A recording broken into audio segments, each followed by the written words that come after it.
کہ ہم نے تو عبادت کی، ہمیں مزہ نہیں آیا، دل کو ٹٹولیں، آپ کے اندر محبت کی کمی ہے۔ محبت کے بغیر رغبت نصیب نہیں ہو سکتی۔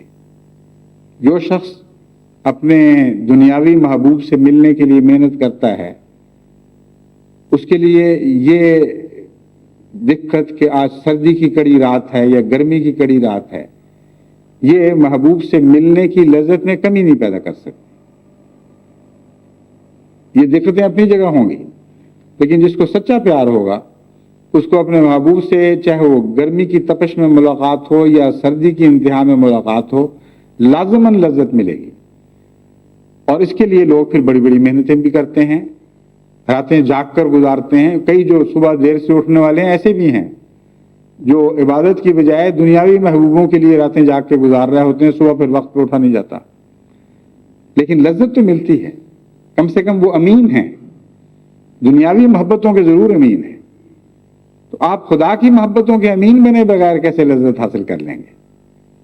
بس وہ امانت کا حق یہی ہے کہ آپ اس سے پیار اور محبت، پیار کا جذبہ اپنے اندر پیدا کریں، اور اگر نہیں ہے تو فکر کریں اور وہ رستے تلاش کریں جن سے خدا تعالیٰ کا پیار پیدا ہوتا ہے۔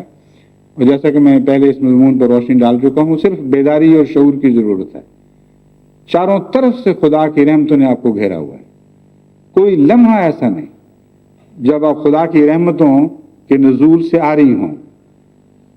احساس اور شعور ہے، صرف یہ پیدا ہونا شروع ہو جائے تو پیار کا احساس بھی بڑھتا چلا جائے گا، اور جب محبت پیدا ہو جائے تو پھر خشک نصیحتوں کی ضرورت باقی نہیں رہا کرتی۔ پھر ایک طبی نتیجے کے طور پر آپ کی عبادتوں میں سرور پیدا ہو جائے گا، آپ کے ذکر الہی میں گرمی پیدا ہو جائے گی۔